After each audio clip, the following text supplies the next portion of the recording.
श्रोते हो, नमस्ते. आपल्या सर्वांना शुभ दिवस. श्रोते हो, नातं तोडणं अवघड असतं. हो, आणि कोणी ठरवून नातं तोडत नसतं. मुळात माणूस मनातून उतरतो आणि एकदा माणूस मनातून उतरला मग त्या नात्याला काहीच अर्थ उरत नसतोय. श्रोते हो, माणूस मनातून कसा उतरतो? जेव्हा एकच गोष्ट सांगून सुद्धा पुन्हा पुन्हा जाणीवपूर्वक चूक केली जाते, जेव्हा समोरच्याला काडीमात्र किंमत दिली जात नाही, जेव्हा एखाद्याच्या वागण्यामुळं मानसिक भावनांना व शारीरिक खच्चीकरण होतं ना, जेव्हा अतोनात प्रेम आणि प्रयत्न करून सुद्धा समोरच्याला त्याची जाणीव नसते ना. आणि श्रोते हो, हे सगळं सहन करता करता जेव्हा सहनशक्तीचा अंत होतो ना, तेव्हा माणूस मनातून उतरतो. मग श्रोते हो, आपोआप दुरावला जातो. मनातून उतरलेली व्यक्ती ही पुन्हा सोन्याची जरी होऊन आली तरी तिच्याबद्दल तिळमात्र भावना व राग हा शिल्लक राहत नसतोय. बघा, पडतंय का? नक्की विचार करूया. चला, आजही आपल्यासाठी सुंदर विचारांची ही मालिका, ही शिदोरी अशीच पुढे घेऊन आलोय.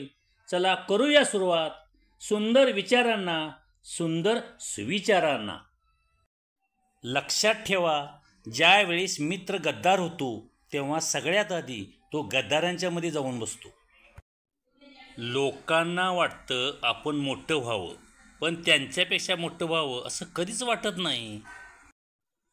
जसे आहात तसे जगासमोर सादर व्हा, कारण ओरिजिनला नेहमीच डुप्लिकेटपेक्षा जास्त किंमत असते.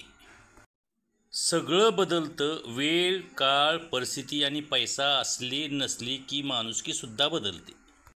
क्षेत्र कोणतंही असू द्या, जोपर्यंत तुम्ही सिद्ध करत नाही तोपर्यंत तुम्ही प्रसिद्ध सुद्धा होत नाही. आयुष्यात जेव्हा नकारात्मकतेचा ढोल हा कानाजवळ वाजतो तेव्हा सकारात्मकतेची पैंजण बांधून नाचता आलं पाहिजे. स्वतःची किंमत नेहमी लक्षात ठेवा. प्रत्येक छोटी गोष्ट मनाला लावून आयुष्य पणाला लावून इतकं स्वस्त नसतो आपण.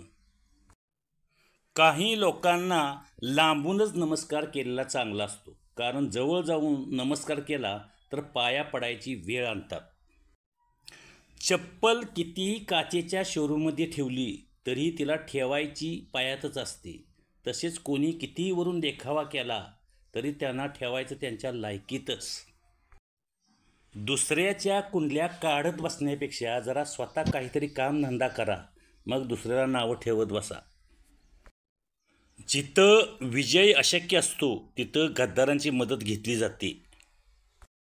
लक्षात ठेवा, कार्यकर्ते हवेत गेले की नेतृत्व आपोआपच ढासळत असतं.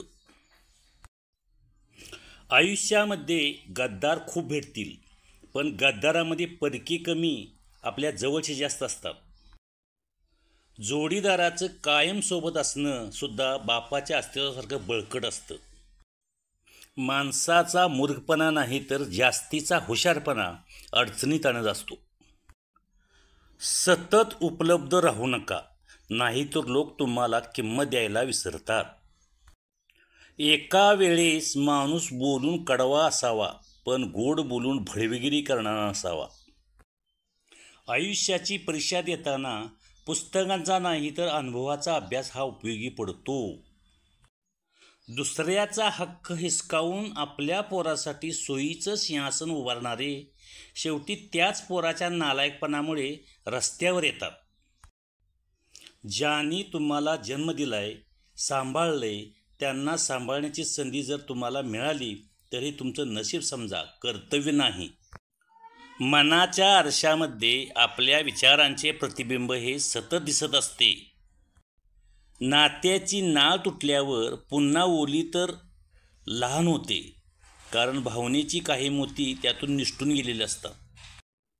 सगळं देवावर सोडण्याचा हक्क हा फक्त त्यांनाच असतो जे प्रामाणिक कष्ट करतात.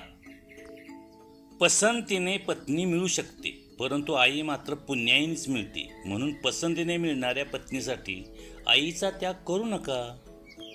वादळात गोष्टी व अहंकारात माणसं नेहमी बुडून जातात.